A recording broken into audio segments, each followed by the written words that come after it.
Yes. Let this We barely.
Oh, I take a small piece. All right, 7 p.m., moments past 7 p.m. I'm calling the meeting of November 13th of our Conservation Commission to order. Thank you for being here, and we've just concluded the reception part of our meeting, honoring Ellen Snyder as a recent recipient of a Volunteer New Hampshire Award. So if you're watching from TV, that's why you're seeing apple cider and various snacks here at our table. And thank you, Ellen, for getting an award, so we have an excuse to feel a sense of celebration for you.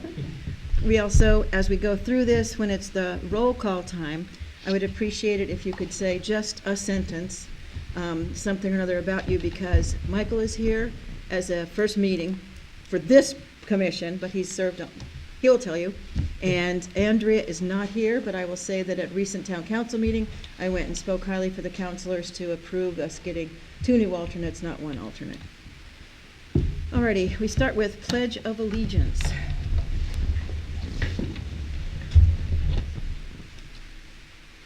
I pledge allegiance to the flag of the United States of America and to the republic for which it stands, one nation, under God, indivisible, with liberty and justice for all.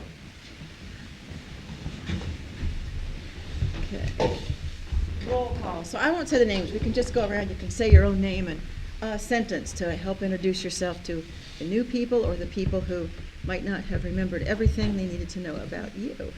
Jessica Can, been in Newmarket for 3 years now, live in the mills just down the way, and I've been on conservation officially about maybe a year, coming up on a year. Yeah, can't keep track of time. Thank you. I'm Emma Fortin. I'm the school liaison, so I kind of just help communicate what's going on at the school and keep us all involved with town activities. I've lived in Newmarket for 10 years, and this is about a year and a half on the Conservation Committee. Luke Brown, I just moved to Newmarket in March, so relatively new to the area. Been on the commission for about 2 months, but figured we could just dive right in and help the town. Awesome. Colin Lawson, in Newmarket on Lamprey Street, so pretty close.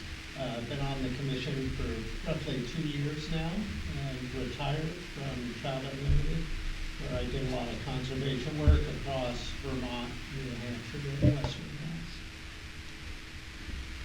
Jeff Goldroth. I lived in town for all but 3 years since 1996, and worked in town as well for that period. Served on a commission from 2010 to 2018. Got on the planning board, I think, in 2020, and have been the planning board rep to the Concom since.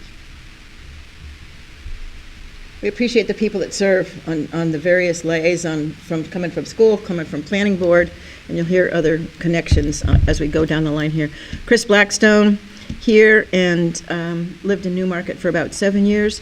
I also serve on the state's Department of Environmental Services Waste Management Commission, representing conservation commissions on that board. Brian Ward, Town Council Rep. I've lived in town for, I believe, 7 years now. I'm not sure what else to add, so I'm just going to pass it off. Perfect. Yep, George Anderson. Been here in Newmarket for going on my second year. Been on the Conservation Commission for enough months to count on one hand. Day job working in environmental sustainability at one of our regional electric utilities, and serve as the liaison between this committee and the Energy and Environment Committee. I'm Ellen Snyder. I live in the western part of Newmarket. I've been here 31 years, on and off the commission and other boards most of that time. And I'm just thrilled to see so many new people in town and on the commission, and excited about this stuff. So it's cool. Hi everyone, I'm Michal, some people say Michael, and I've lived in the town for about 12 years.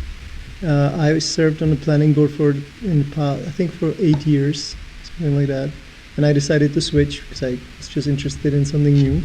And it's closer, conservation is closer to my own research, so it'd be interesting to switch, and yeah, I'm looking forward to being on the commission. Yeah, we're glad you made the switch. Thank you. Hi everyone, I'm Zach Angelini. I've lived in town about 2.5 years, and I joined about a year ago. I work in environmental sustainability, and yeah, super happy to be here. Ellen Biggert, moved here this year, first meeting, taking minutes, and I'm a landscape architect. Thank you. And I will say I got an email from Elizabeth Dudley. She's been on the commission now for about a year. I'm not sure how long Elizabeth has lived in town, but I can say that as a professional landscape architect, she brings a lot of information to us and really good questions to us when some of the things come up when we're analyzing plot plans and whatnot. But she's homesick, so we might want to wave to Ellen and say we hope it's an easy recovery from your nasty head cold. Looking to the audience, any public comment? Okay.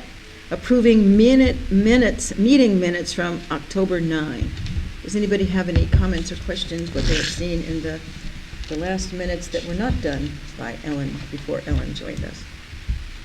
We're going to have some nicknames. Yeah. There are two Ellen. Ellen Yeah. 1 and Ellen 2. Wonderful. E1, E2, E also? L1, L2. Ellen. L in? Yes. Okay, that works. I'll make a motion to approve as written. I'm thinking E2 Brute, but that was different too. A second. Any second? Thank you, George. So I'm going to recommend that tonight, when you make a motion, say, Brian Ward, I recommend thus and such, or I'm George, I second the motion. That could be helpful to Ellen, since this is not a group that has name tags. Okay?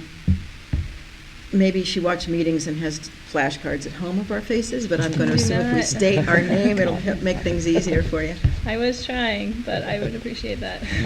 Sure. Okay, moving to our, oh, no, I'm sorry. Oh, they're approved, okay. Well, regular business, Rosa property.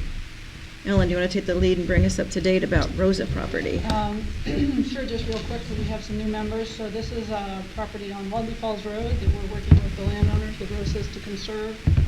We've been working with them for over a year. Our planning department and the Conservation Commission have been working with them.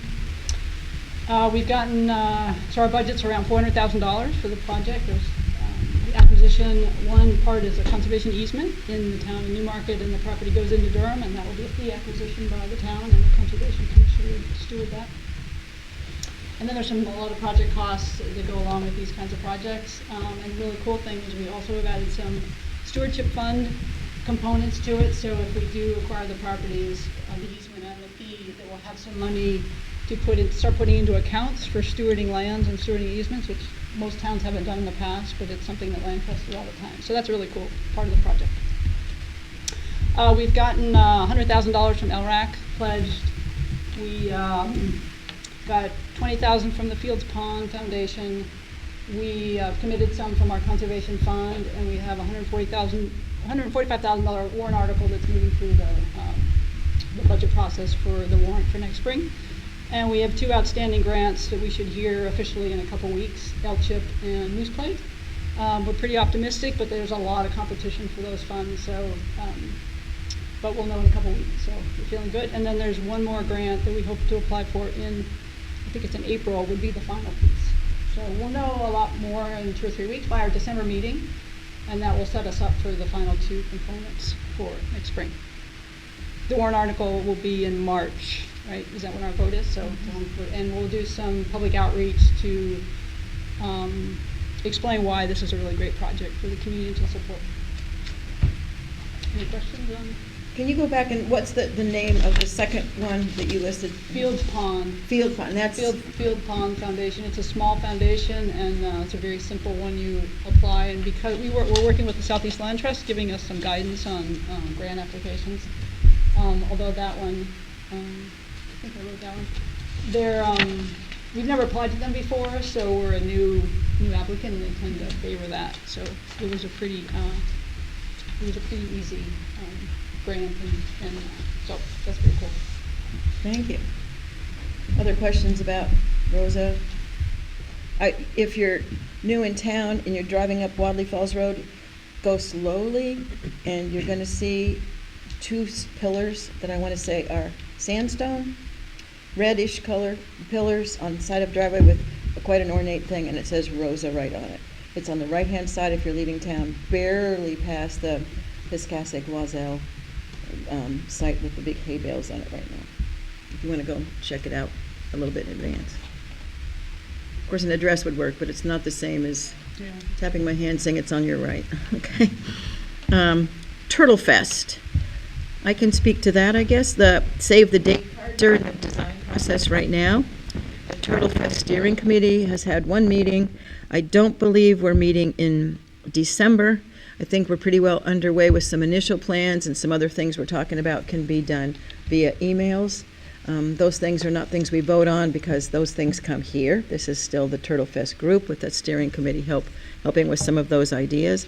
But I can say that we have netted or got a promise from one of the bands that played last year to come back and play again, Sneaky Miles. So that's already set up for some kind of success, and that's now in the hands of Jess and Zach to interface with the Stone Church about the cost for us, for them.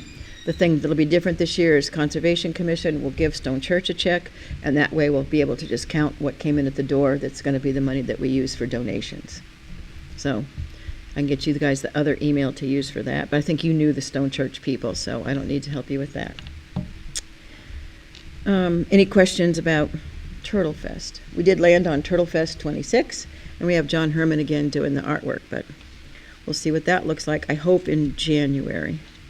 Chris, for that, should you connect us with Sneaky Miles? Yeah. Yep. Triangulate it? I can tell you right now the best thing to do would be look at their website, and it's on their website, and I want to say sneakymilesband.com, but anyway, I can email it to you as well, or I'll look on my phone at the end of this meeting. But if something goes wrong and I don't do that or we don't connect at the end of the meeting, it's the same. He said use that email address because there's several of them that take charge of that kind of communication. Okay. And then I was very fervent about writing it down on my phone, and I put it on a piece of paper and put a paper in my pocket, and he said, oh, you know what, don't worry about all that. It's the address on the website. Okay, cool. 'Cause, Uh-huh. yeah, I think Julie, who organized it last year, said Sneaky Miles kind of like recruited the other bands.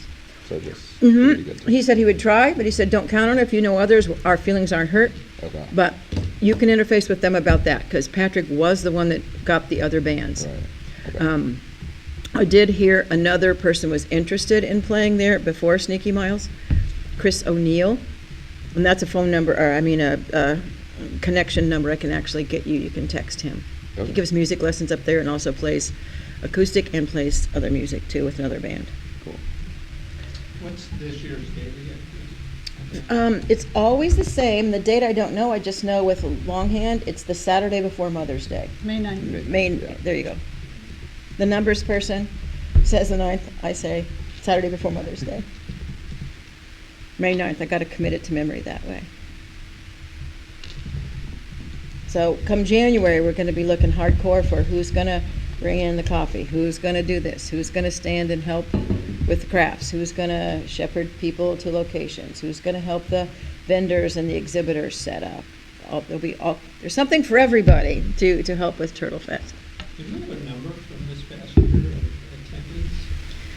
Well- Do we have any way to take that? Because We're saying roughly 70 because there were people that, they didn't just sit still because we were counting them, you see? So there were also, do you count the vendors, do you not count the vendors?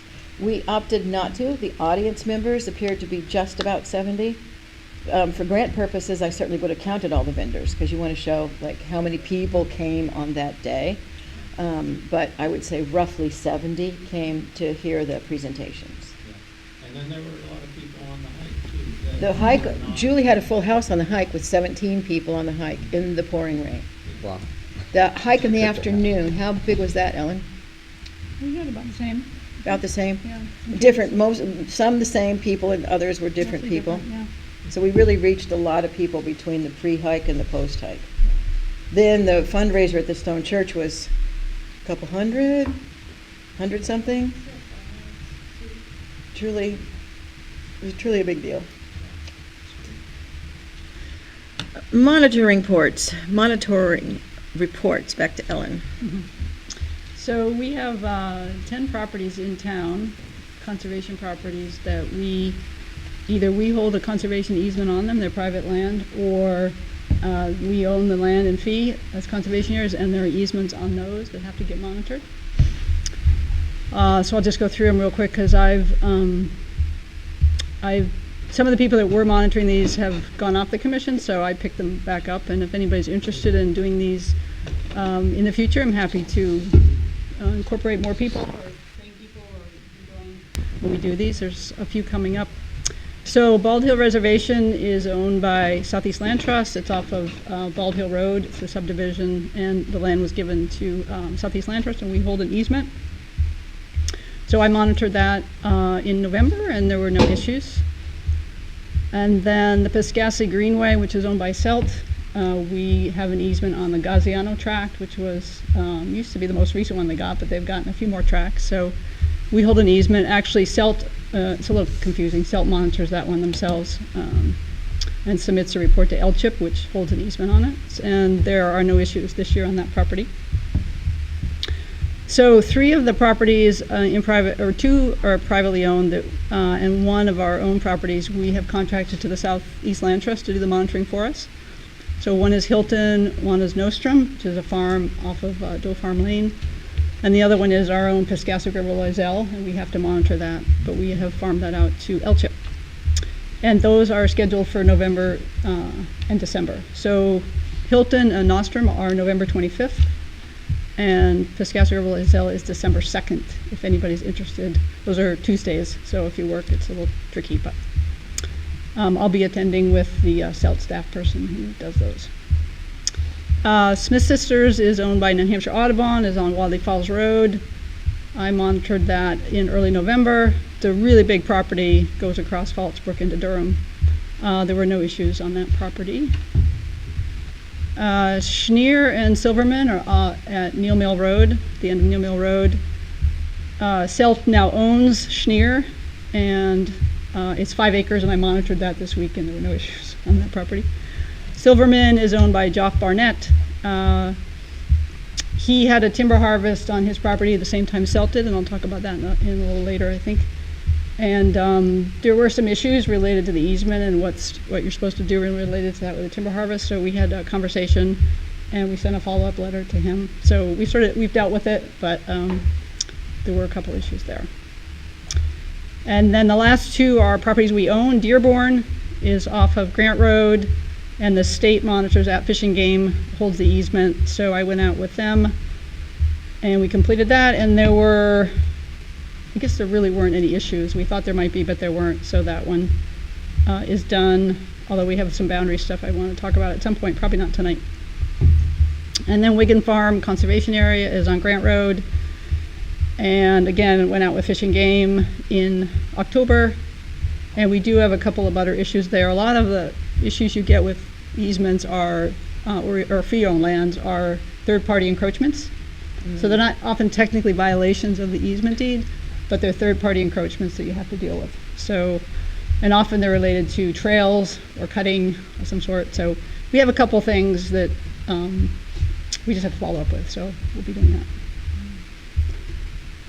And then some of these reports have to be sent to either LCHIP or DES, and then we typically send them to, like if it's Audubon or Stout, we send them the report. If it's a private landowner, we tend not to send them the report. We just send a letter to say, oh, all fine, or thank you, or some such thing. Just sort of the protocol. So, yeah, so that's it.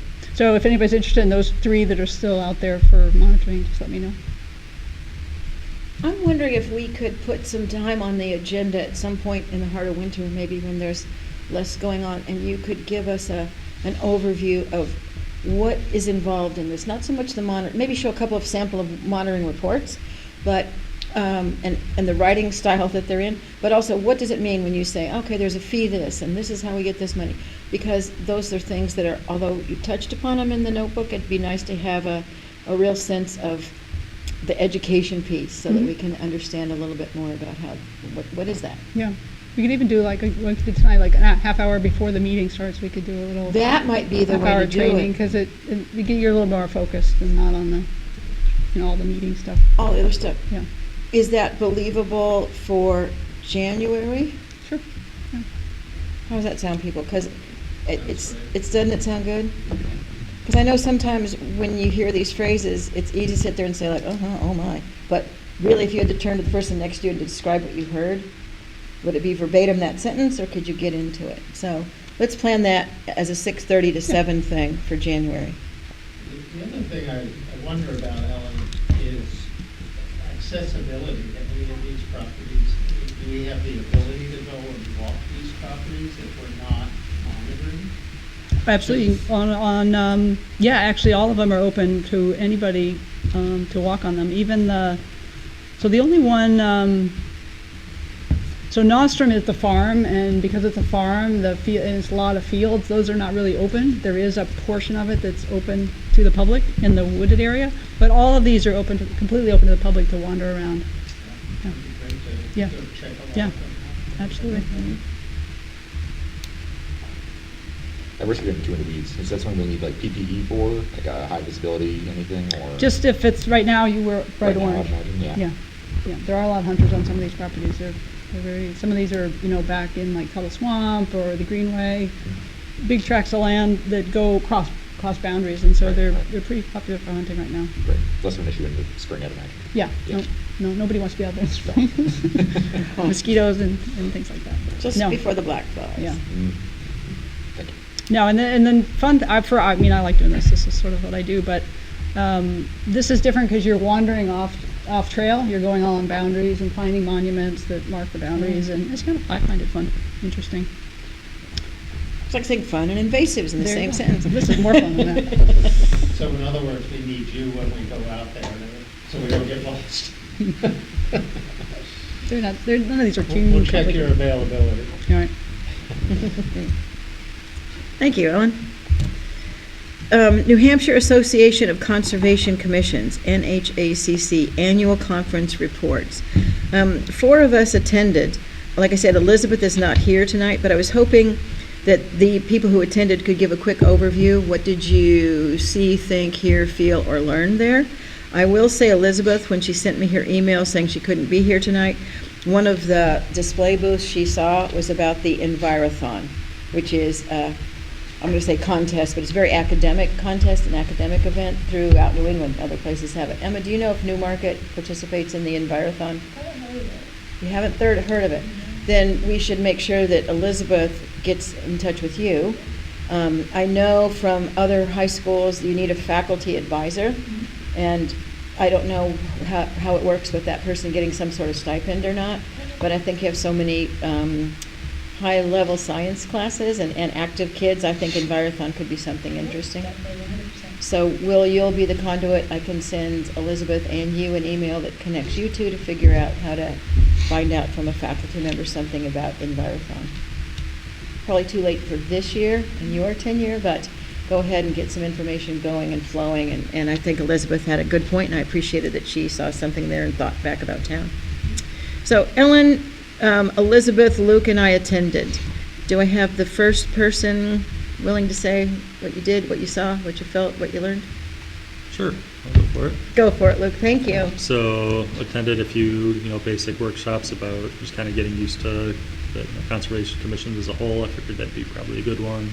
And then one workshop that was an overview of New Hampshire's wetland rules. Oh. So thought that would also be helpful. Overall, I found them to be kind of a little bit more open-based discussion than initially expected. Oh. So people brought some of their own issues, and, discussed a few things. So I think it was a little different than I was expecting, but still some kind of good take in a few different things. To think about is the commission and the advisory role and kind of our help to DES, who I think they relayed that for all of inland waterways in New Hampshire, they have about 4 staff to do permitting. So when we do have any reports that come to us, any feedback that the Concom can provide is actually very helpful to them. That's rewarding to hear. Yeah. Thank you. Ellen, what did you see, hear, think, or feel? So I went to a talk by Brian Hotz, who's their primary land protection person at the Forest Society, very experienced, and he was talking about landowner outreach, and how you do it, and just some of the tips. And his, it's sort of intuitive, but you listen. You obviously listen to the landowner, it's their property, and what their interests are, and keep listening. But also, keep communication going all the time, like just whatever, and I think that's true not just for like a specific project you're working on, but I think, Chris has been working on like keeping what we're doing out in the public's eye constantly, so people build support and trust and understand what you're working on and feel more confident and willing to participate and maybe come forward and conserve their land. So that was good. And I went to this beaver talk, which was also very different than what I was expecting. It was an engineer, and she's been modeling beaver systems, like, how they have like trails and canals where they go off and get food, and they're searching which are the trails, and the canals are where they actually, I found food, so we're going to go back and forth, and they create the canal. And she's sort of trying to predict, use this modeling to predict these systems. And I didn't quite know what the purpose of, like, what the use was of this modeling, because there were no ecologists on her team. She's doing a PhD on all this stuff. It was a little bit too much technical stuff. She went like a little into the weeds, but she was a very good speaker, and it was interesting. I just wasn't sure. I mean, we know that beaver systems are really important and that they're all connected and they have these canals and stuff. So from an ecological perspective, I think we understand that. I just wasn't sure where she was taking it with engineering and modeling and some robotic stuff. It was just really different. So anyway, but it's the conference is you get to meet lots of other people from other towns and other commissions, so that part is really important. Yeah. And I will say, or I will remind you to look at the NHACC website, because when you look at that website, you see, for instance, opportunities to sign up and get their legislative updates. So the executive director of NHACC offers us a great benefit. One of our membership benefits is you get a discount for our registration. NHACC does publish a list of bills that are going through the House or the Senate, or what's the status of bills that affect conservation issues. So it saves you the trouble, if you were curious, of scrolling through all the House bills and Senate bills. This is a condensed version of what's out there that pertains to Conservation Commission. So that's a huge benefit. But look at the website, because there's also what they call Lunch and Learns. The recent series of Lunch and Learns has been all about recycling. What is it really recycling, or is it really just keeping too much stuff in circulation? And a lot about fabrics and textiles and where do all those things end. So those are interesting, because if you like them or you read them or you think, oh yeah, that could be interesting, George, can you share this with Energy and Environment, for instance? It's perfectly legal to share them and disseminate them to other groups that you might belong to or know about. The first session I went to was about actually, it was about networking. It was about how to contact a state legislator, how to give some input if you had some strong feelings about something for a testimony, how to do it by writing, phone in, or in person. How does that? It was like the advanced form of how a bill becomes a law, So it was really interesting to hear from an advocacy group that does that, nonpartisan, but just what do you do if you have strong feelings about something. There again, we can also funnel opinions through Barbara Richter at New Hampshire Association of Conservation Commissions, and she can take care of that on behalf of Newmarket. But that NHACC website is valuable. The workshop, I sound like an 8th grade kid. I liked it. It was good, but it didn't give like that other meaty part that I was really looking forward to. I might have appreciated it more if some of the participants would have said, "Oh, I've testified at a hearing, and this is what it felt like," rather than "How do you go testify?" I would like to have somebody in the audience have said like, "Oh, I did it. It wasn't so bad," or "It was scary the first time. I've done it a couple times," or "My town has done it." And the second one I went to was purely just to go sit there and see pretty pictures. It was about old growth forests in New Hampshire. And it was great just to go sit there and hear. The thing that I learned, the couple people I was sitting by said, "Wait a minute, is that what they just said?" Old growth forest doesn't have to mean those really big old trees. These people that really know about old growth forests can walk into a forest and say, "Okay, there's no big old tree here, but this is an old growth forest because this is the stuff that's much younger coming where the big trees were." So they still have designations as old growth forest, even though they're not the breathtaking, majestic things that we might picture in our heads about that. And I had no idea that that was something about old growth forests. And something new this year with the field trips afterwards. You went on a field trip? Yep, so I went to the invasive species management field trip, which was just kind of a light overview of a few different common invasives. And Oh, yeah, you went to a location nearby and Right, walked around that yep. location. The field trip I went on afterwards was advice about photographs for iNature. I'm confusing it. iNature. I'm thinking about iReady, which is where I was today with 4th graders doing reading work, but iNature. So how do you do photos that are going to give the most information possible when you send them in to that database? And how important it is to send in information to the database. Dispelling fears about, here I am out in the woods, I found this thing, it looks like a rare, exciting plant, how to get the information to who needs it without broadcasting on the whole website for people to go traipsing around and find that thing that you might not think they should be traipsing around just yet to find. I think the field trips were a really great addition to the thing. Did you end up doing one or you had to leave? Yeah, you had to leave. So my feedback to the group would be try next year. And it's a real benefit. The more the merrier if there's things there that you'd like to see or learn about. Back to Ellen for financial summary. Thank you. Yeah, just real quick. I just was thinking when you mentioned NHACC, we haven't gotten an invoice from them yet for, Interesting, because it's the time of year, isn't it, though? it's like a month late, so, because we haven't paid it this year. I will email and find out. Are they just late in getting them out? We can do it in December, so it's okay, I guess. Maybe Bart knows something about that. I don't think you usually get it. I think it usually comes Okay. Yeah. Erase that part of the tape. Okay, so we have a conservation fund, which is a non-lapsing fund for those who are new, and a lot of the money that we have in there comes from land use change tax. When someone sells a property, we get there's a tax, and the tax comes to the town, and we get 50% into the conservation fund. The other 50% goes back into the general fund. And towns can vote to increase or decrease that percentage. We're at 50%, and we've had conversations. It would be nice to go to 100%. Although we're a lot built out in terms of the land that might be coming out of current use. Although I say that, and then this year we got $11,000 from one property that came out of current use. So apparently there are still properties out there that might contribute. So anyway, long story short. So we have the conservation fund. Our current balance is $146,376.31.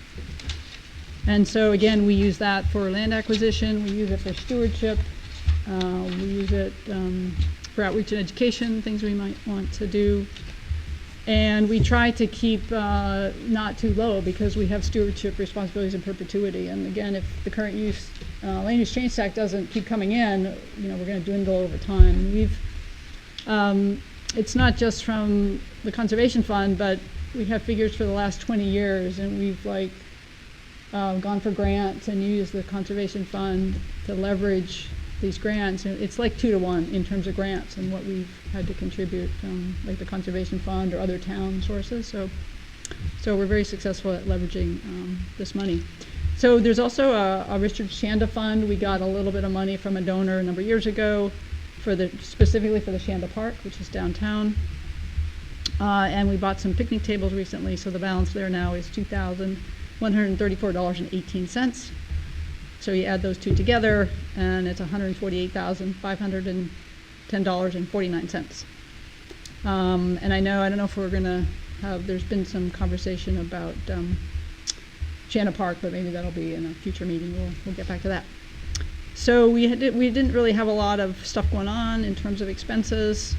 In fact, not much at all. We get interest every month, so we add a little bit, around $300 some. So that's the conservation fund. That's a quick question. Yeah. That's the cumulative year-to-date interest, right? No, we get that every month. So those are the monthly. So if you look at the interest, if you've looked at the spreadsheet, so for October, we got $357. Strange how it went up so significantly month to month. And the balance didn't change. That's why it looked cumulative to me. I don't understand don't much. ask me to explain the interest. I get a statement from the finance office, which is, they're very helpful and good, and I go back and forth if my numbers look different than theirs. I don't understand interest statements that go into these accounts. I don't. It looks like a lot for a month for the amount of money. Yeah, I know. That's there. I don't know why they go up and down so much, or why they were low for a while, because we didn't add that much more money, but I guess we added some. So, okay, then we have a general fund account, which is a non-lapsing, so we get a certain amount from the general fund through the budget process every year. And this so our current fiscal year, which is actually fiscal year 26, our overall general fund budget is $5,343. And we have spent hardly any of that, so we have still $4,303.22. And some of that, a lot of that in the past has been the part-time salary for the minute takers, so that will pick up again now that we have Ellen doing that, I think. That's how that's going to work. And we also pay like the NHACC dues out of this, and contractors like CELT to do the easement monitoring comes out of some of these funds. So those are our two accounts. Thank you. I'm wondering if this is unconventional, or if we could talk about, would we approve membership again in NHACC? So in the event they say, yep, let's send the invoice out, we can just go ahead and have you get the invoice up to Carol to be paid. No, that would be okay. Last year was $450. I assume it's $450, $500, or some up to $500 maybe. So do I have a motion to spend up to $500 when the invoice would come for New Hampshire Association of Conservation Commissions? Yeah, I'll make that motion. Okay. $500. Thank you, Helen. And who would be a second for that? I'll second that. George Anderson. Flip a coin. George, Luke, George, Luke. I did the first one. You got it. Okay. Thank you. So we'll go ahead and be able to fast track that when the invoice comes. Do it. Yep. I was just to make sure people understood what we just did. We have to vote. We didn't vote. Yep. Did we vote? Did we say aye? We're going to say aye. Oh, okay. I thought you were done. No, I was looking at you like, oh, good, we can fast track this when it comes. All right, all in favor of expenditure of up to $500, probably $450 for membership again in that association, NHACC. Aye? Yeah. Okay. Opposed or abstaining? Okay, that would be considered unanimous. Thank you, Ellen. And Ellen. You can only have 7 voting members, all right? Remember, the alternates can't vote if they haven't been appointed. Oh, that's right, George. Well, it was still unanimous. And for everyone's edification, I'm not a non-voting member, so I'm just, if you don't see me, raise my hand. And she's not a voting member either. So. Just so But she's got you to understand spend the that we money. have 7 voting members, and there's a couple that are non-voting, and then the alternates are non-voting. I understand that. I haven't gotten who is voting yet. I was gonna. Should all people who don't vote raise their hand so we know who does? Okay, so for instance, Not voting. and, Non-voting. all right, Okay. So when you look at the tape, we're the non-voting ones. so that's Brian Mhm. and George and Michael. Michael. Say it again for me the correct way. Michael. Michael? Mhm. Michael. All right. And Emma is our student rep. All right. Thank you for that clarification. While we're voting, did we actually vote on the minutes? I know we had first and Oh. second, but I don't remember after. And did we have public comment? We Yeah, had we pub- had public comment. I called We for did, them, but there was but only we might not have closed the Bart sitting voting there. on the minutes. No, I looked around and gave all kind of people a chance to pop out from that closet back there, but nobody did. So let's retrofit approving the minutes, the vote for approving the minutes. I know we had the first and the second. All in favor of those minutes? Aye. Aye. Okay, that's, were there any abstaining for that? Okay. Thank you. All right, committee or board reports. For the new people, this is the part of the program where different people who serve or represent another thing or are a liaison to their thing give a chance to tell us what's going on in that group from whence they came. Town council is Brian Ward as a town councilor. All right, council met on the 5th. We voted to have Geraldine Brosnan to join the Arts, Culture, and Tourism Commission. The town 2025 property tax rate was set by the state at $19.42 per thousand. No, they had 19.42 cents per. It's not per thousand. It's an increase of $1.14 over the prior year. Yeah, sorry. So this will mean the average bill for town, school, and county taxes altogether will be approximately $741 more. There is a potential warrant article to get rid of the solid waste fund and move the monies into the general fund, since the solid waste fund is not currently producing enough money to keep it going. And we have the approval of the fiscal year 27 budget, where we added a $5,000 extra to go to direct assistance, since it's been a tough year for everyone. And I believe, yes, that was all that was done. Yeah, that was it. Thank you, Brian. Planning board, planning department. Jeff. We had a planning board meeting in October. Our next meeting is next week because of Veterans Day. It was October 14th. It was just after the last CONCOM meeting. We were going to hear about a project out on New Road, but we didn't because the application wasn't complete. They had a technical review of it, so I don't really have a lot to report on that at the moment. We did have the presentation of the prime wetland maps that Mark West gave to us. He gave a very similar presentation to the planning board. The new maps were well received, and we didn't vote, but we passed it on to the town council, recommended it to the town council for their consideration. So apparently it hasn't been before them yet, so I know in the past when things like this go before the town council, the CONCOM, maybe put a letter of recommendation to the town council to approve or accept. So I don't know if that's something the Conservation Commission is interested in doing. Letter of support would be interesting. That's pretty standard that we've done. When is it going before the council meeting?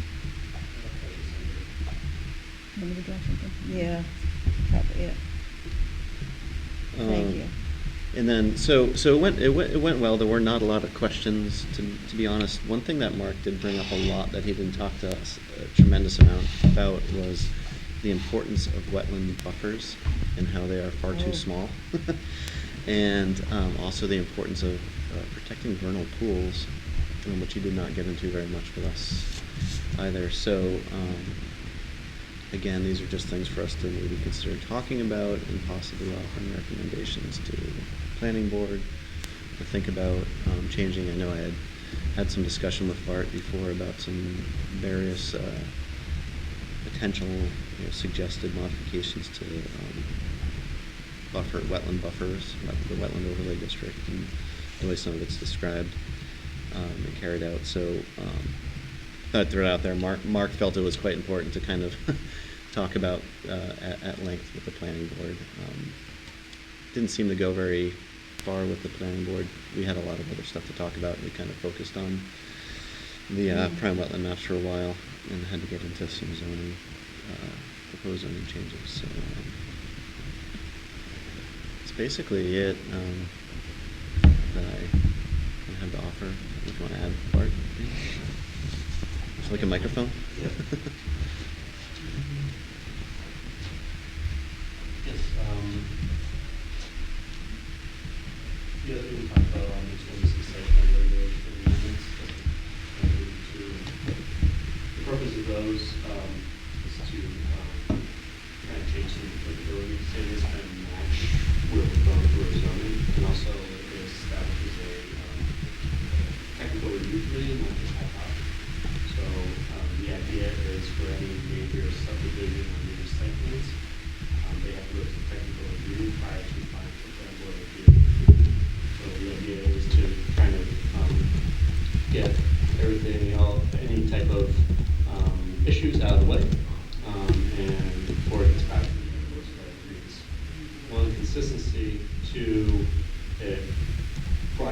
well, so there's more people coming into the project, different lenses, if you will. So there's going to be a standing conservation person on that as well, and then depending on the project's complexity and attributes, you know, we could bring in other folks from committees, for instance, transportation or the road fund, all that kind of stuff.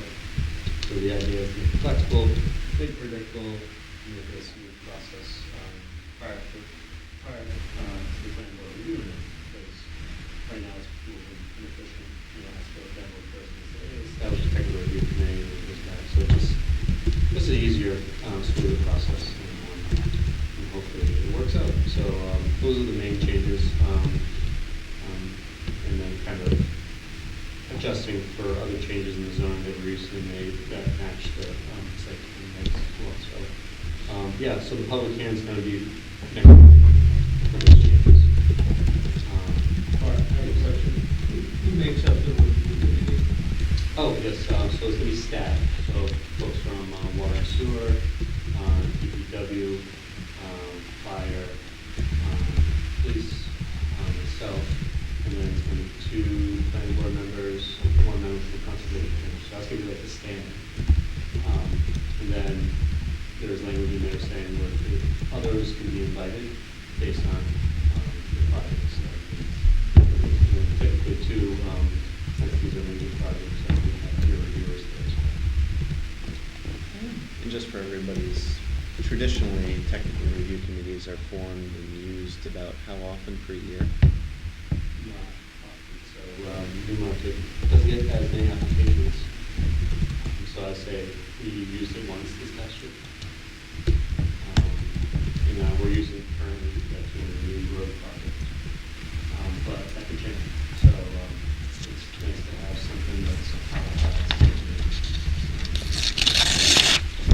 Non-expense associated with it, we built it into the... Yep, there's a fee for it, so, you know, for the applicant. So the town, you know, gets some money for like staff time. And typically, if it's a really complicated project, then that's prior to that meeting, we figure out a peer review contract that the applicant is with the services. I'm going to think the note too would be that technical review. I'm just saying some of the stuff where, in case somebody wants to volunteer at some point to be on that. That typically meets on a weekday during business hours. Correct. Could you just state your name for the record? So they can write it down. Oh, Jeff? Yeah. Golden? Sorry, before I was on council, I had to be told to write transcribing notes. It's a terrible pain in the ass. I'm sorry. Just call it a stressful news thing. Yes. I have a quick question. So Bart, like if we needed a third-party wetlands evaluation of a developer's wetland analysis, how would we do that? Correct. Okay. Yes, so would that be identified prior to the meeting, and then again, it's kind of making sure the applicant agrees to it, for services, I guess. That would be prior to the... Prior to the technical review. We want all our peer reviewers to the project. But the planning board have to request it? No? Like the town can request a third-party review?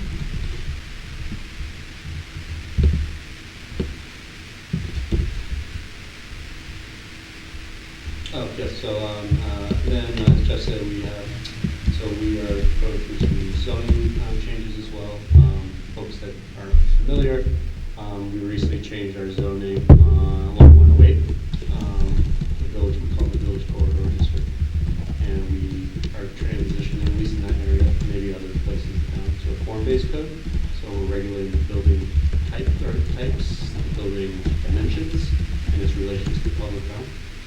More so. And so the board is looking at other opportunities, budding neighborhoods, to see if it would be appropriate to go forward. And so right now we're going through that exercise. We just started maybe a couple months into it, to this next phase.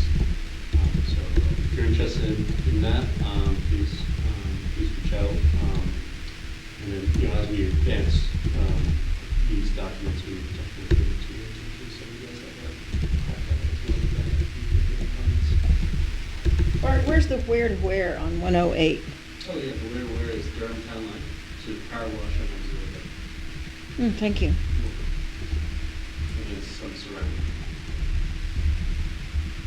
The stuff we're looking at now is more away from the corridor, kind of still abutting the corridor, but just backing off of it. So the back of the lots, back up around the village area. Yeah, so like, so the areas we're looking at now is New Village, Spring Street, Beach, Elm, Nichols, Bay, between Bay and Main Road, up to Smith Garrison.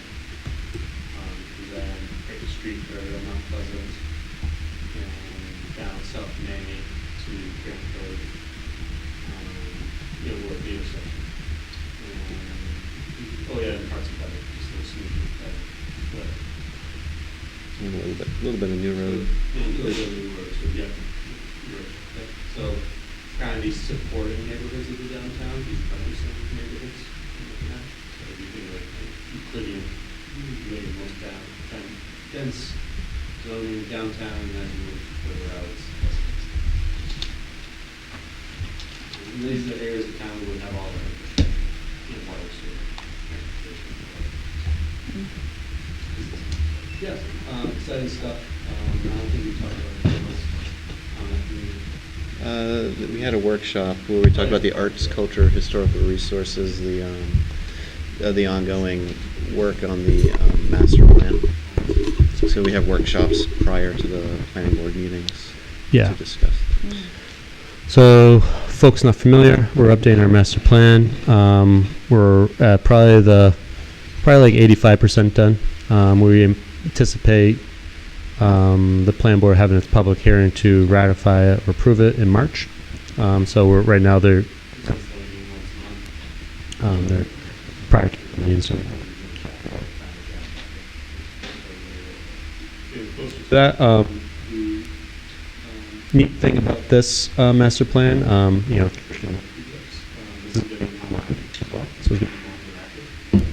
so hopefully more accessible and more engaging for our community.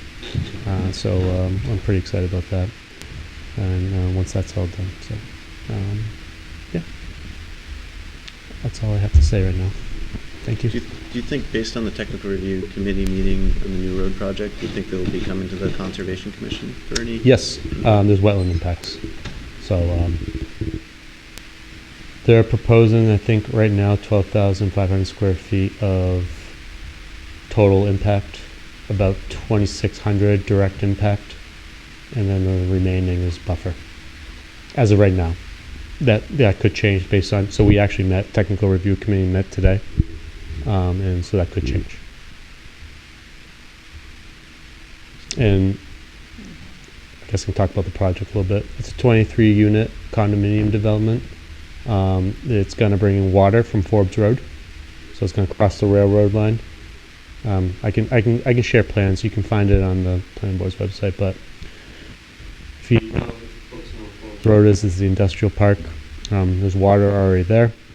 They're going to bring the line to the site, bisecting Forbes Road, and the site is the railroad. So they have to go under the railroad to get there.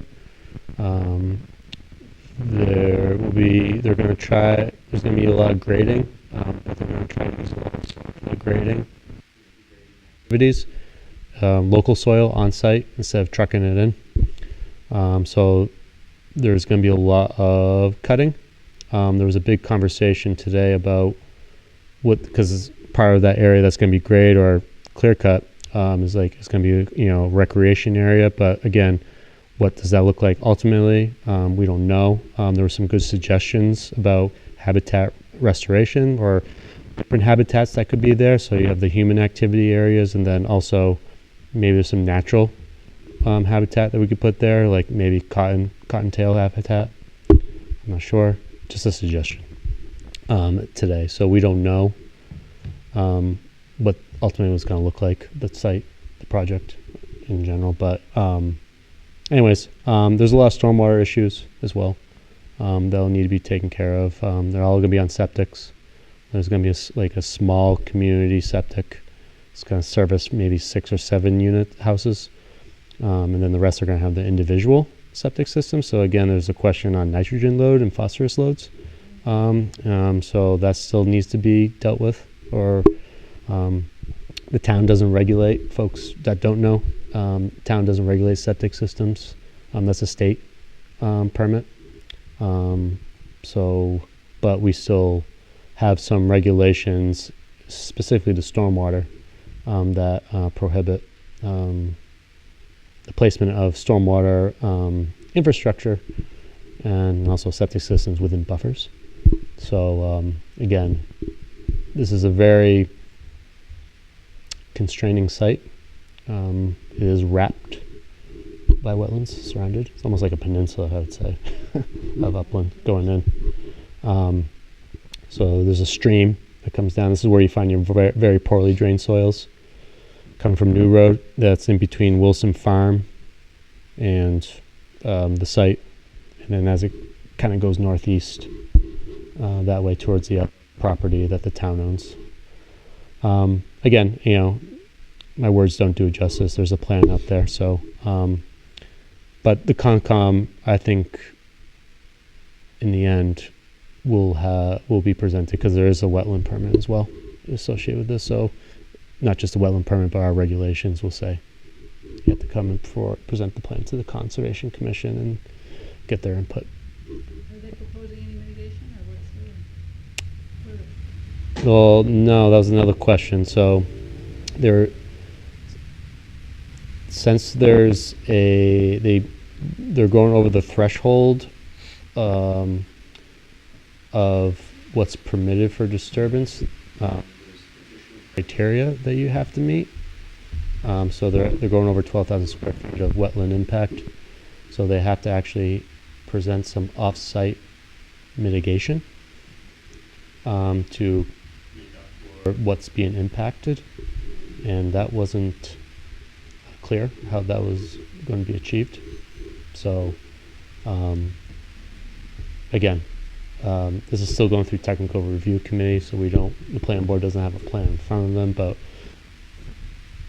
we're going to meet again. They're going to take probably a few weeks to a month to kind of, redesign or, take in our comments and address them. So until it may take a couple technical review committee meetings before we move this along, but it's just the first step. So, yes. We've, I think one of the last experiences we had, there was confusion on, they come and we're supposed to decide that night, and if we don't have all the information, it's really hard. So it would be nice to make sure we have time, like a couple months, to be able to discuss it and then look at it maybe and come back. Right. So I would give what's already there is publicly available, so I'm happy to share what it is at this moment in time, but it could change. So, but there's probably some concepts you could discuss. I thought that'd be beneficial. Thanks for bringing that up, because it's not fair to anybody, no matter how long your tenure is on this board, to have that quick turnaround in your thought process. Yeah, I agree. Thank you. Is that something you could share, a link that we could and have I can access to it? I can share right now what they submitted last month, and that's available, and it hasn't changed since. So again, we just met at the TRC to discuss. So you can see where it is currently, how it's being proposed currently, and then I'll also share comments too, if you want to see those as well. So there's 23 units? Correct. Condos. Condos, yep. 2 bedrooms. Like a tiny house kind of a unit? I mean, individual houses? Individual houses, yes. About 2,000 square feet of the house. What's the, just for an idea for folks, the project acreage that's going to be developed?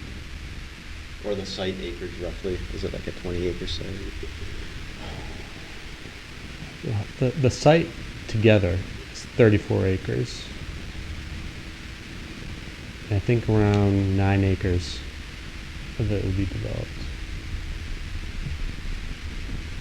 But a lot of that acreage is wet too. The remainder, Yeah. I think there's 9 acres of wetland, and then the remainder is the upland.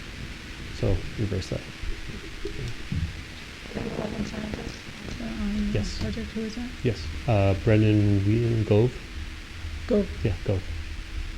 And then the town and board's peer reviewer is Mark West.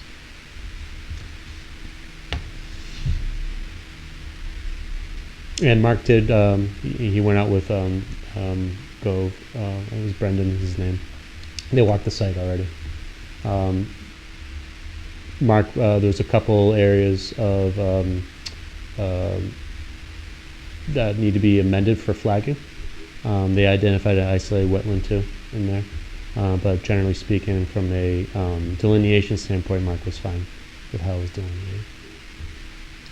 What's the proposed timeline?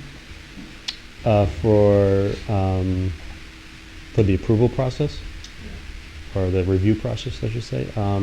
Well, they'll probably take them.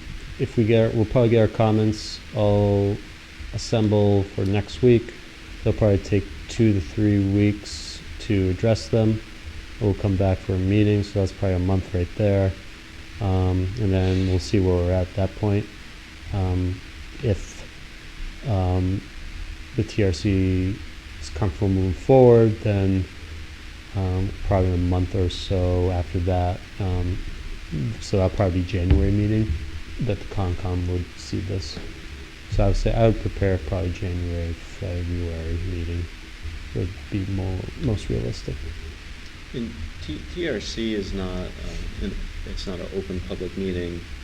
Are the documents submitted for it, put up for public access?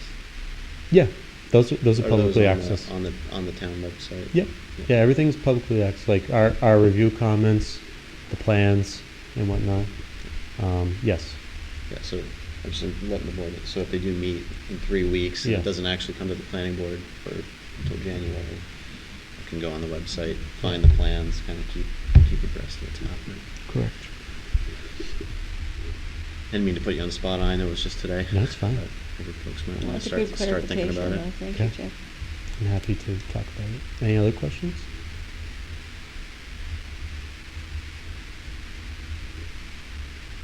Going. You can keep it. Thanks, Bart. That was thorough. Thank you, Bart.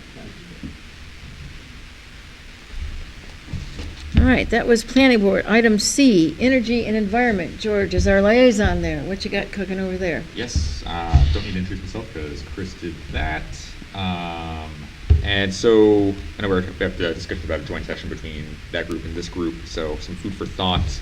The committee did meet last month. A representative from Clean Energy New Hampshire was in attendance, one of the energy circuit riders. You know, it's the individuals who are stationed within each county to kind of serve as energy advisors for municipalities.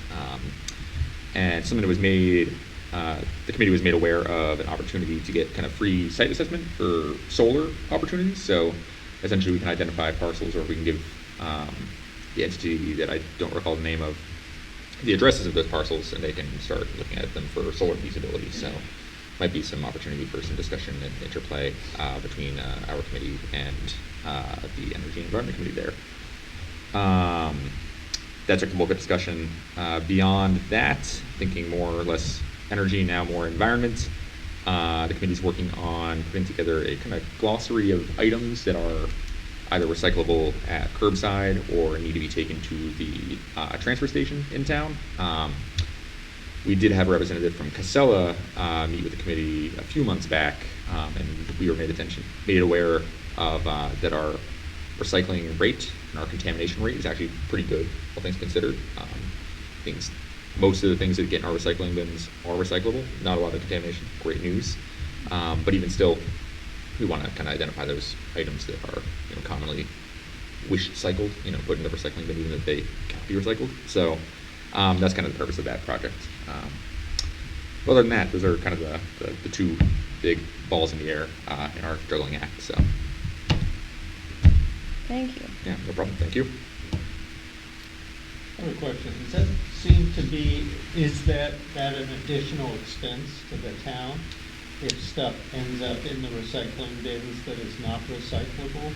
Yeah, it's a good question. I'm not quite sure how material the cost is, but yes, contaminated recycling will be more expensive to dispose of than just recycling upfront. Yeah. So. Because it goes by weight. So the whole thing gets put into the weight of what our town got sent away somewhere. Yeah. Nobody sorts it out and says, well, if it wasn't for these three things, this can still go off to the recycling. That's not how it works. Right. I don't One have those bad numbers. apple truly spoils the cart. I don't have those numbers, but we could get those numbers if you're curious to look at them. I think I can pull them back from a few minutes back, a few months ago. So I'll plan on bringing those to the next meeting. Yeah, it'd be interesting to see what the amount of money that has to then get paid out to deal with that at that level.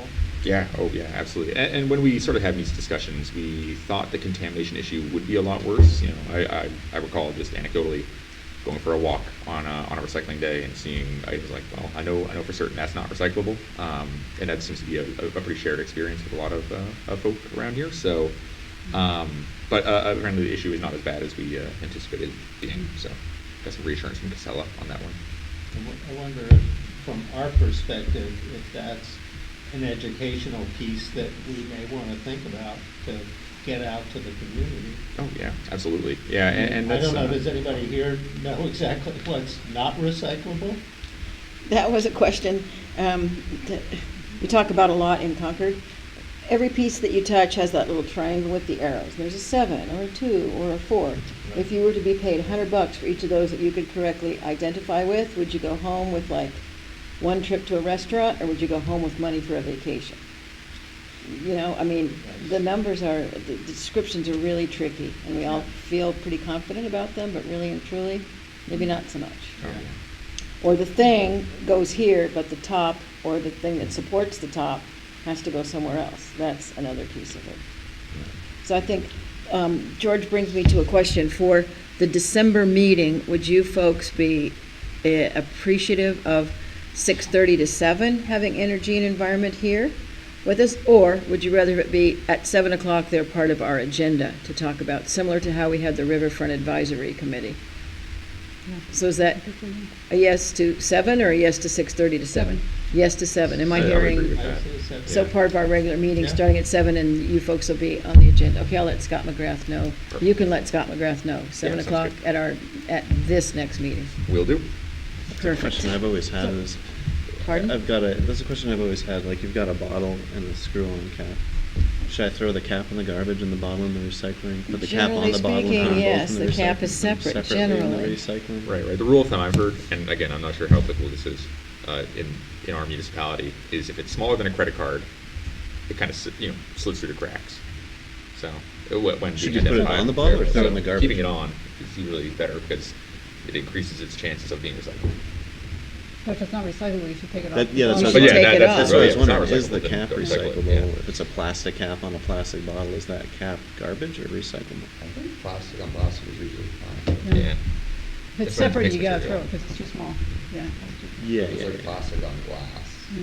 then throw it into plastic bottle and recycle the glass. Because the top is too small, because it's gonna go, it's Yeah. like recycling a small piece of tin foil is not a good idea. Right. And I should mention that Casella has an abundance of resources that are applicable on a municipality level based on them as a waste hauler. So we can defer to them on, Yeah. that is, another big conversation we've had at the Energy and Environment Committee level, so.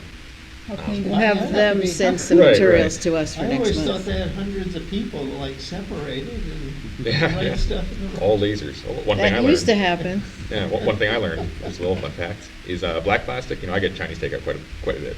So black takeout containers in excess, but when they go through the recycling facilities, a lot of it's done optically through lasers, and what color does not reflect light?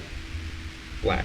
So those often get overlooked. So I now hoard those containers because I don't want to see them a different way. That's also really interesting. There's a few places now, like Ocean State Job Lot, that have a package of 1,000 of those black takeout containers for like $5.99 because so many places are just getting rid of them and flooding them and getting them out. So it looks, your holiday takeout, your friends can take home part of their holiday dinner. It's like, yeah, you are flooding the market with them so that people buy them by the multiple hundreds at a cheap price. I'm about there.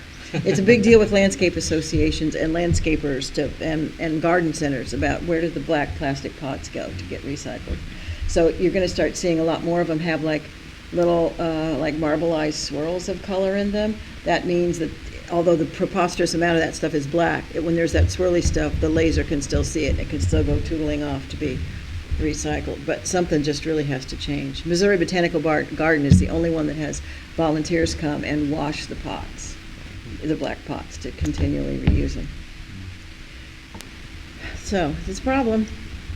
Do we know, like we talked about, when landfills going to close in Rochester? Ooh, no, it's been like a looming topic, but I don't think we've ever talked quite explicitly about it. So. That, I don't know, it's a date certain, but maybe that we can put you on that. Is it 10 years? Yeah. It's not very far off. I think we're eating into the 10 years. It was 10 years partway when I got here. Yeah. Can you put that on your to-do list to ask the town council, Brian? Yeah, When is Rochester truly closing? Now, what's the plan? Yeah. In the meantime, I would just say off the microphone, just stop buying so much stuff. Could be a support group. If I'm about to buy something, I'm going to call one of you, and you're going to say, "No, put it down, Blackstone. Don't step away from that item. Don't put it in your Especially car." if it's black. Yeah, especially if it's black. And that was a big problem right now. There's a big thing on the internet. Get rid of your black spatulas. Black cooking stuff is bad. So black spatulas and black stirring spoons are being flooded into garbage cans. As are vape and other nicotine delivery systems flooding into garbage systems. They're flooding into the sides of the road. They're flooding into the sides of the road. There's a photograph circulating around right now of Central Park, and at first glance it looks like a beautiful path, meandering path of blooming crocuses, all kind of purples and yellows and pinks, and then you zoom in and it's just all vape stuff. E-cigarette, nicotine delivery system materials. Okay, on that wonderful note, Riverfront Advisory, no. School Liaison, Emma, thank you for being so patient and being part of us. Oh, Bart. Oh, I'm sorry.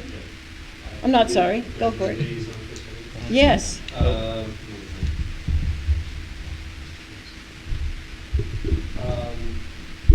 we met earlier today. This is kind of like a whole Shannon Park discussion, riverfront area. So if you don't know, the town recently purchased 11 Clayton Street, which is the house next to the pump station. So that it's a great opportunity for a lot of reasons. But this meeting was kind of a future discussion of master planning for that area. There's a lot of different interests there, like recreation, infrastructure, so on and so forth, environmental. On the next agenda, Riverfront Committee would like, Can you grab the one you had before? Yes, sorry. It's like a shell game. Pick a mic, any mic. Where's the mic? Alive. We would like to discuss, because this has been brought up before in the commission, on the stewardship of Shanda Park. Should it belong to the conservation's oversight, or should it just be transferred back to the town council? I think it was like to the rec department. I would think that was. Well, for like permitting and all Oh, that, yes. that type of stuff. Yeah. So there's been debate here. So we want to make sure that the commission fully supports that, if they do or want to continue. So, if you so permit, we would like to come in and have that discussion, the Riverfront Committee and myself. Would that be, you're looking for an agenda item, for instance, in December already? Yes. Yeah, December, ideally. Sure.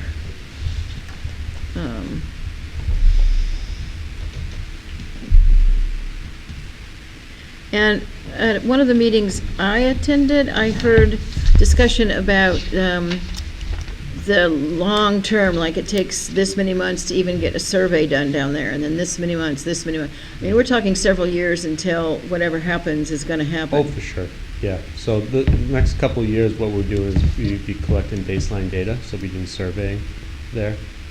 Actually, there's a warrant article being proposed right now to kind of start that process, which will be reimbursed through Clean Water Fund. But the idea is to start doing the surveying work for our baseline data or information for any future plans. Right. Yes, kind of like current existing conditions. So the Riverfront Advisory Committee has every intention of moving forward with the same membership, the same charge, the same... Yes. Yep. Okay. Same charge, yeah. It's just more of a conversation on the administration and then also upkeep, you know, the maintenance of Chamber Park. Mm-hmm. So It's tough without even knowing what it could possibly look like. How much maintenance and upkeep could there possibly be? Sure, but I think it's more of a question is does It's the philosophical at yeah, this does point. the commission want to be part of that, like in the sense of permitting, you know, because any activities in Shandon Park come to the commission for approval, and then you know currently we still even though the commission does some work there, you know, buildings and grounds, you know, does the maintenance. So it's kind of just having that conversation on, you know, and creating efficiencies. Yeah, because right now you have a kind of an island in between. You've got this area that the Conservation Commission oversees, and you can have town on one side, other parts of the town on both sides. It's instead of being one cohesive group overseeing that multiple. The way it's set up now, and so the idea is that it would be one cohesive group that would oversee that. Yeah, and the way to think about it, this is a park. It's not a conservation area. It's not an easement. It's a park. So does the commission want to be park stewards? Or, you know, do they want to relinquish that responsibility to others? Just a real quick brief history was, it was a town park in 2005. The Conservation Commission members at the time were very active down there doing a heritage festival and boat rides and so on to have a little bit more ownership. And it got funding, I think, to help improve the park. So it's only been under our auspices since 2005. So, yeah. What year was it built? Well, the land was acquired in the 1980s, and I think the park was somewhere in the 90s. They got some money in the 90s, maybe 2000, some money from the 90s. So there's been like different stages, and then suddenly it came to the Conservation Commission. And we've talked about this before, that it's a little bit outside our bailiwick in terms of our other conservation areas. When did it become a Shandon Park? That was 2000s? that was in the 2000s. I think Yeah. it was around this 2005 thing. Yeah. Yeah. So we'll put that on December. Thank you. I Okay. appreciate it. I'll throw it in there with Schottmeyer Park, where Yeah. the Concom was heavily involved in developing the park, but the whole intent was to turn it over to the town for management because it's a park, not a conservation. A tangent to this is the issue of continuation or continuum and visible appeal and whatnot of signage, right? Sure. We're somewhere along with that is a certain part of this conversation. Don't start it now, Yeah. but that, in the back of your head, bring that aspect of some of this to our December For sure. meeting. Happy to do that. Is the Lamprey River Advisory Committee part of that? Part of Do they interact with the Riverfront Advisory? Not really. It'd be actually nice if there's like a member. I think that'd be useful. But no. They've helped some funding and some Well, the stuff. kiosk was there. Yeah, we worked with them before. Yeah, I mean, when we have project ideas or something, we go to them for typically funding requests. Or if they notify us of something, they would let us know. For instance, Moonlight Brook, you know, working towards, you know, pollution mitigation and whatnot, so. Okay, thank you. Yes, thank you. So it's like the song, see you in December. And back to ever so patient Emma. Well, we were Thanks, talking Barb. about all the trash on the side of the road. So on October 24th, we had one of our most successful roadside cleanups. We had about 40 students. Oh my gosh. Within 45 minutes to an hour, pick up about 6 bags of trash from downtown, Wadley Falls, and the rec fields. So we were able to get that and throw that all away in our blue bags that we have, of course. And then I found a little Woody action figure from Toy Story, so that was fun too. It's always fun to know what was the coolest thing you found. Yeah, what that was one thing? thing that I found that I wasn't expecting. We found like half of a wooden chair too, so that was interesting. But yeah, I'm glad we were able to do that, especially with definitely a lot of more pollution, seeing that being affected.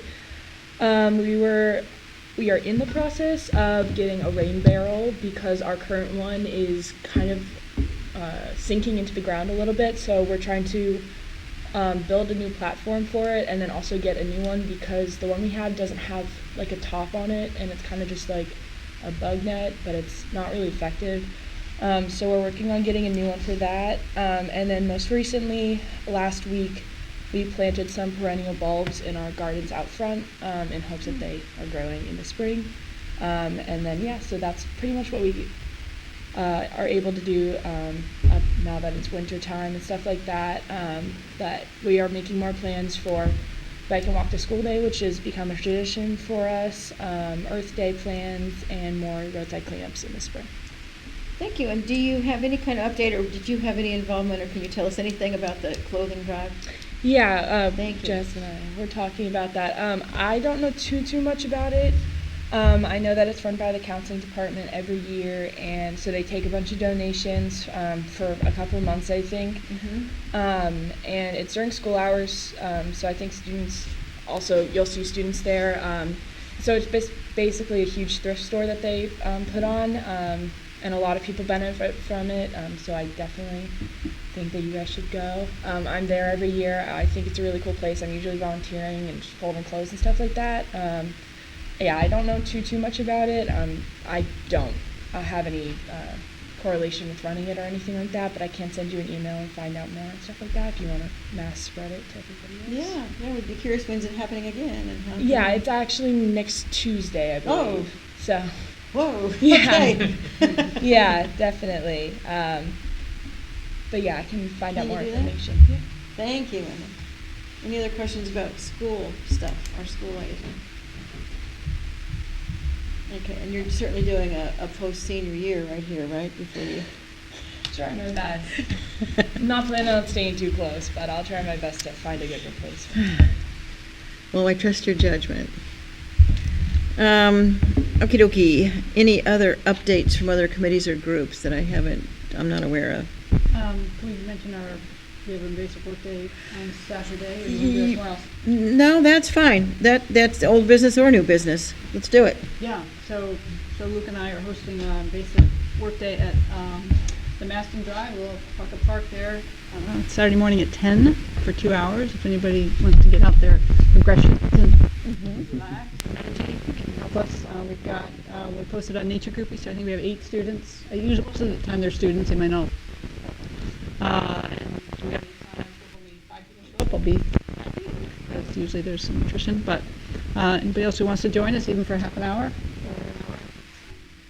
It's just this little trail that's really overgrown, and you talk to the neighbor, I think, and she seems happy. Yeah, it's right on Collins Brook, abutting it. One neighbor, she was pretty much like, yeah, please come in, try out as much as you want. You can have the invasives. So she was, pretty happy with that. That's good. Yeah, one thing she had mentioned when talking to her is that she said that entire shoreline behind her house was supposed to be accessible. Going back, I've even found a few other properties, but other people had barricaded it. So there might be more of a path there potentially than we were aware of. Yeah, that would have been a subdivision thing, though. We can only do what's on the piece that we... Right. So, just something interesting about that piece itself is... Yeah, we've got plenty to do there. Yeah, definitely. Plenty of invasives. So. What plants have you identified that are there? Buckthorn, bittersweet, autumn olive, So multiflora back rose. what isn't there, I guess. Yeah, it's everything. They're not multiflora rose, though, right? Oh, yeah, good.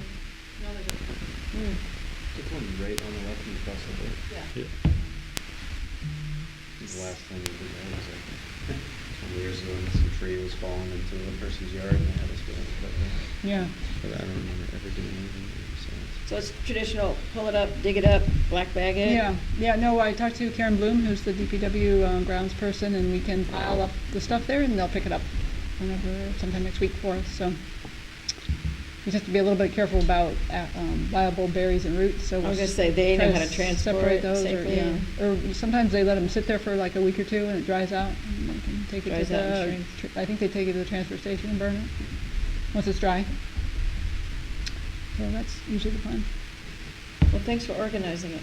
And it might be something that we're interested, Brian, you're doing again invasives or cleanups at cemeteries in May? Doing cemeteries in May. I need Cemeteries to in start May. getting, working on that. But we will also be doing a lot of pulling up of like saplings, raking up leaves, so if we can combine the two, then that would be good. I mean, that would be a perfect time to do it. I believe we're at that weird time of year. In spring, the next one will be at Burley Cemetery on Bald Hill Road? Bald Hill Road. Mhm. So, yeah, if anyone could come with me up at some point and just check to see if there's any invasive plants there, so I can like point it out to volunteers while we're cleaning up, that would be a great help. Yeah, it might be nice Yeah. to flag them right now. I can be there, I live right 2 minutes Oh, away, so Perfect. just email me or something. Yeah, we can kind of take maybe this weekend or something. Yeah, that's very constructive. Thanks for doing that again.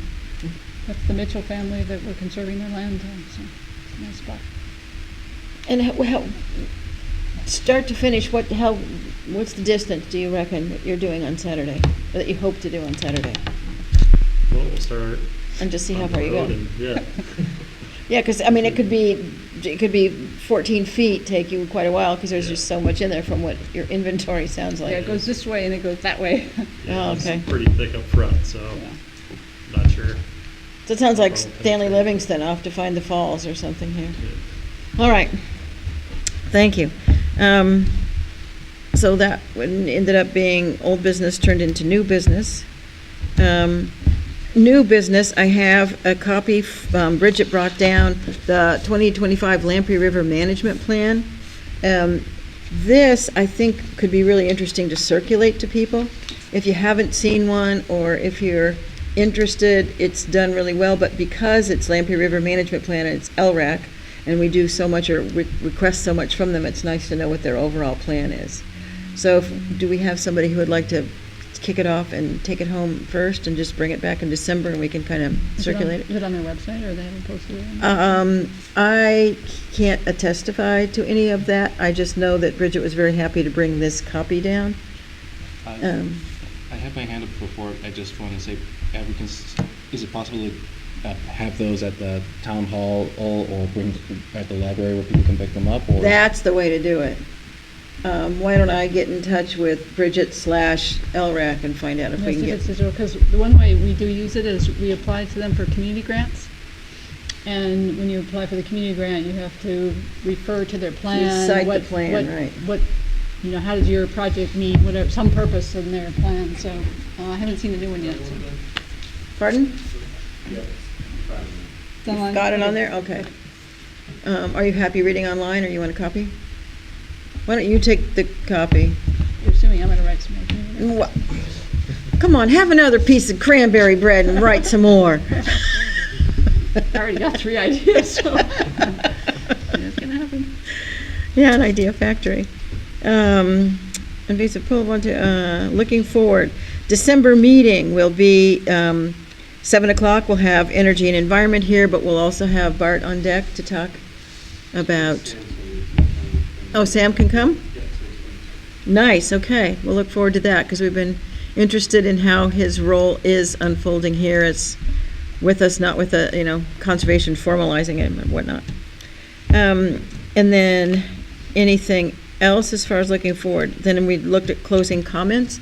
This is the part that I'm mirroring from the town council, where we take a brief moment, go around, and some of us have already talked about the NHACC conference, but if anybody else has anything, a Zoom you saw, a reference you liked, a place you went, a phenomenal stand of multiflora rose, you just couldn't believe it and you want to tell us where it is, or what else might you want to share as a closing comment that's something for the greater good of us to understand your role or interest or participation.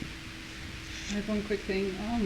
The Ashwamp Road project, where Lindsay Butler, our town engineer, and Bart's involved, and others in town to fix the crossing there.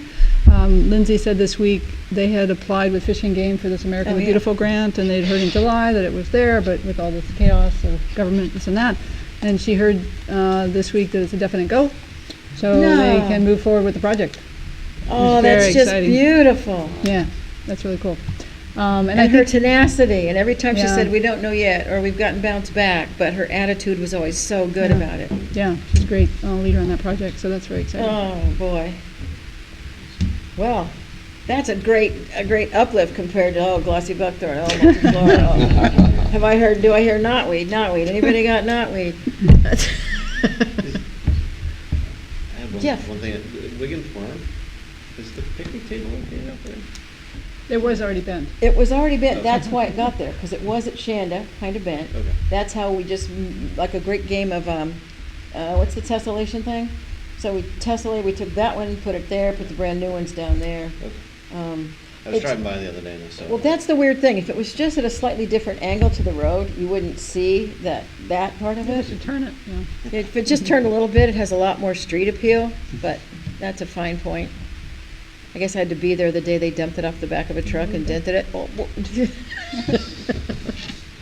no, I don't know how long ago it got damaged, but it's not damaged, it's just dented. No, yeah, I'm not saying this. I just didn't know if it had Yeah. recently happened. Right. That's the only No, reason it's always I happened. just don't recall. We just need to move it to the road. Yep. I'm sorry, I talked too much. But No, don't one more be thing, sorry. So the Piscassic Greenway, there was a timber harvest out there, and it's done. And so the trails are back open. There is going to be a site walk on December 5th Oh. from 2 to 4 p.m. if you want to go and see with the forester and the logger and Selt to see how it went. The timber harvest, in my opinion, looks really good. December 5th, 2 to 4, that's a Friday, I think, or Thursday, I can't remember. Friday. So they came in through Neal Mill, so that's a Class A trail through Newmarket to get to the log landing and to haul the logs in and out. And they had pretty good weather, but then it did rain. So the trail's dinged up a little bit. If you go out there, there's some lumps here and there and some more divots. So we're going to work with Conservation Commission, with Selt together this next year, and they need to fix up some of their trail, and so we'll work together. And I think Selt's going to bring in Rick Molaski to talk nice. about it too. So anyway, if you go out there and you think, geez, it's kind of dinged up from the logging, it's hopefully going to get fixed up a little bit next year. De-dinged. Yes, you did. Exactly. I have a question. Sure. So I didn't make last month's meeting, but we haven't talked about Heron Point and the cleanup there for the leaves. And I don't know if the town part is planning to do any of that work, but I know last year I did a lot of it, and I don't know if it's on the radar to clean that up, but it should be if it hasn't been done. DPW doesn't do that. That's on your, that's for you to do. Great, so no discussion has been had on that, so, okay, I don't great. think it's very I'll get practical. out there and take a look at it and see how it is. It took all of probably 4 hours or something last year to do it, so. Well, that could be a volunteer work day, similar to Luke and Ellen doing this Yeah. Saturday. I can Send an send it email out and see if anybody wants to See if join. everybody can make it. Yeah, yeah, you I'll could be the take care of catalyst for that. Yeah, Thank you. absolutely.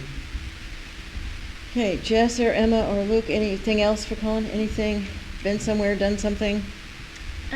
Yep, I visited the Selt property in Epping recently. Oh. Can't remember what that farm is called. Burley. Burley Farm. One. Also walked the Piscassic Greenway. I had never been to the Piscassic Greenway, so that was beautiful. Nice fall day. I recently had fix. Was that like really Yeah. hardcore? Mhm. Oh, that's good you Yeah. got out there. Yeah, it's great Beautiful. to see. In my environmental science class, I'm creating an eco column. So it's like my own little biome that I have worms in there. I have a fish in the bottom, and I have like terrestrial soil and then sand and then water, and I'm like watering it every day, and I'm learning so much about that. And we took like roly-polies and stuff from near the wreck, that little stream right Yeah. there. So that's been cool to learn about. And then also one more thing, this isn't environmental related, but there is a huge craft fair for my senior class on Saturday, December 6th from 9 to 1 at the school. There's a lot of cool things there. There's like wood burning and stuff like that. There's a lot of cool crafts. We have like 50 vendors right now, and it's a really big thing that we do every year. So if anybody's interested in that, that's also happening. I can vouch for it. You've got quality stuff going on in that event. We have a lot more stuff too this year. We're gonna have the holiday ensemble, like our high school band's gonna be playing. I might be playing also, but so yeah, it'll be cool. There's a lot of stuff there. Good, thanks for mentioning it. Yeah. Hope it's real successful for your December class. 6th from 9 to 1. We know what we know where you were and what you did. Okay, thank you. I'm hoping, and Bart, you may have some input on this. The Boulder Hollow Trail that we built a few years ago is getting a lot of use, and it's still pretty stable. I mean, there isn't any major erosion or anything, but I'd love to think about moving it beyond the Lamprey Street and Dame Road and going across Dame Road up toward Durham. And there's the river system running all the way up there. Are there any limitations? I mean, what would be the best approach to reach out to the landowners along that to see if we can get permission to continue that trail? Greg?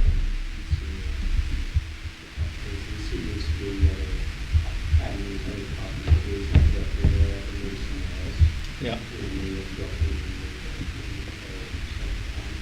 Yeah, take a look at that when you have a minute and see what you think. And I'm happy to reach out to the landowners if that would be appropriate, but we'll give some thought to that.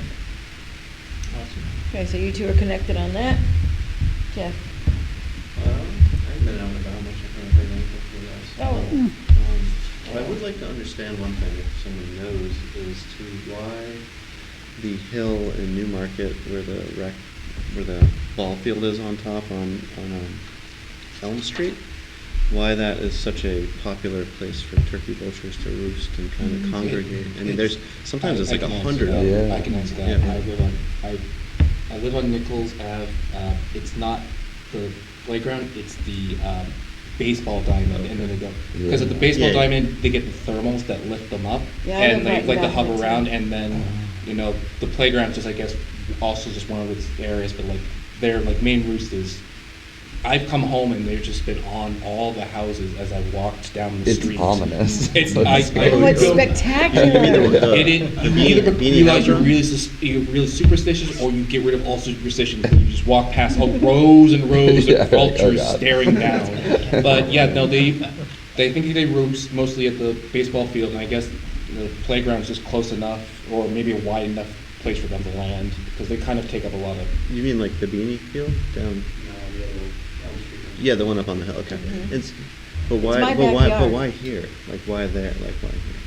Newmarket, you mean? Yeah, like why in Newmarket and that specific spot? I didn't know if anyone's ever like studied it. I mean, they've been there for like a very long time, and seemingly larger and larger numbers over the years.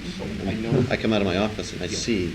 I know they like the ball. I know like the ball field on Nichols, just because I think it's supposed to like gets a lot of hot air and cause like thermal updrafts, and because the way they fly, it's easier for them to soar and just kind of stay in the air or when it's up there, so that's kind of why they like to hang out. And the view is very nice. Yeah, it's just it's interesting. There's a lot of. And it's predictable. I can see them from my backyard. I can see one and think, okay, it's about 90 seconds and there'll be 5. Yeah. And I've seen as many as like 16, 17. I got a photo on the other day of probably at least 100 of them. Yeah, 100 of them. It's crazy. I've sat down at Chanda and seen many, many, many. And the other thing really exciting right now is on the road to Stratham, that cornfield, right where you could turn left. I was like to go to Target, but you could, if you stay on that road, that cornfield that's not plowed up or anything, that has thousands of starlings at dusk. every day, predictably. Yeah. And they do beautiful murmuration, like really mathematical, the shape that they make, it's just spectacular. Now, sometimes I've driven by there and said like, oh, I thought I was gonna see them, then I realized like, oh yeah, they're already sitting on the corn. Yeah. I missed it by like 10 minutes. They must go from there to somewhere west because they fly over my house for like 5 minutes. It's just Yeah. a bird sound. It's just spectacular. Yeah, just all you hear is them going by. It's like, don't go outside now. Well, the vultures are the bird of the year at the Audubon Society, so they've got a big thing going on now. They've had a That's why they're there. Yeah, they've had a big art contest with design of Recognition. turkey vulture on the T-shirts and whatnot, so. I'm just curious, and then some scientists must be like, why are they here and study it?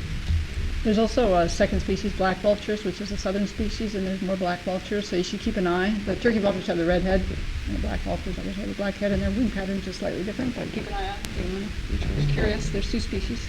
They used to, I remember 25 years ago, they were not here No, in the they winter. weren't. You would not see a turkey vulture in the market in the winter, and now they're here year round. They're like the Pretty cormorants, much though. They year-round. have to sit still and like let the sun get on their wings and warm them up a little bit. Good question. No, they're not ominous. They're I good. love those They're like things. opossums. They clean up bad stuff. I We know, need there's more just of an them. exceptional amount of roadkill in this area, so they're here. Or like, why? Okay, we pretty much got my news. It was all about the NHACC and the conferences and whatnot. And I wrote about invasives this week for the town newsletter, so it's interesting that that's kind of the topic of the era here. Easy enough to see them right now. Reminder, any plant you're driving by and you're seeing leaves still on it, the chances are really high it's invasive. Probably autumn olive. That's a big one right now. Bittersweet. And bittersweet, yeah. The leaves stay on longer, and that's bad because they're still photosynthesizing when everything else is kind of calmed down a little bit. Brian, great or good? Anything? Nope, no. Nope, okay. George? Yeah, at risk of bringing it back to vultures, I also noticed the hundreds of turkey vultures, and I fear that whenever I run down that way, I wear a brown hat, so I'm afraid that based on how slow I am, I look like roadkill. So I Just poop on your run a little, head. I try to run a little faster because I'm a little scared of them. So That's in the cowboy movie somewhere. So you have to stop running with old steaks in your pockets. Oh. Yeah, throw decoy. Well, there goes my Saturday. But that's all. No, we're lucky they're there. Running. NHACC stuff? Michael? Yeah, I don't have anything to add, but I did notice the vultures in the neighborhood, so it's, yeah. Yeah, it's just beautiful to see them drafting along, kettling. Zach? Just like a fun thing, I got really into cold plunging last winter, and I just started doing that again, and it is just such a great way to like get outside in winter. I feel like I've never felt more present than cold plunging because it's just such an extreme sensation. Oh. I feel like normally all winter we're cooped up inside, you know? It's like, it's a really fun way to just fully immerse in nature. So if anyone's interested, I do it pretty much every day. Pretty much every day. Yeah. Dare I ask, or do you mind sharing where do you do this every day? On the lamprey. Really? Yeah. Yeah. In town, like at Chapelmont? Yeah, I'm in condos right by there, so I can go like right off there. But there's like the dock, the public dock is kind of across from us. I don't know which one that's called, but yeah, it's great. Couple with a sauna and then. Yeah, also that makes it easier. Oh, Yeah, but yeah, highly recommend. It's That's invigorating. fascinating. I have the opposite sensation. I go sit in hot tubs in Iceland on purpose, so it's Yeah, hot, yeah. hot, and Yeah. like blustering, like bracing Atlantic wind or That's Arctic the best, wind, being yeah. like cold, but then being like 104 It's right so in good, here. yeah. The steam is just so good. Yeah. The extremes of any kind, you just really feel present, like hyper present. It's great. Really fascinating. Thank you. All right. Anything else? Did you all see the aurora? Oh, yes. Yeah, good point. Aurora. Raise your hand if you saw Aurora. Cool. And I saw something today that I didn't know what it was, so I was typing in. Spaced periodically was at least 40 little dots going across the sky. Yeah. Right? Did you see them as well? I saw them last year and I was pretty sure I'd seen the others.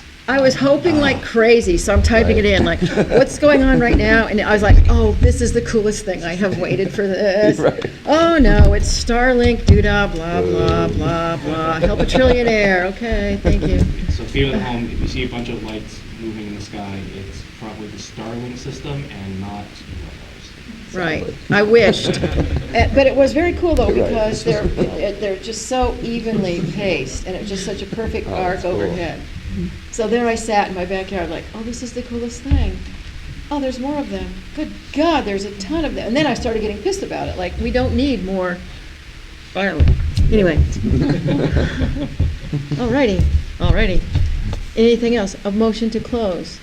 I'll make a motion to close. Okay, that was Colin making a motion to close. A second for that. Go for it. Thank you, Zach. Seconded.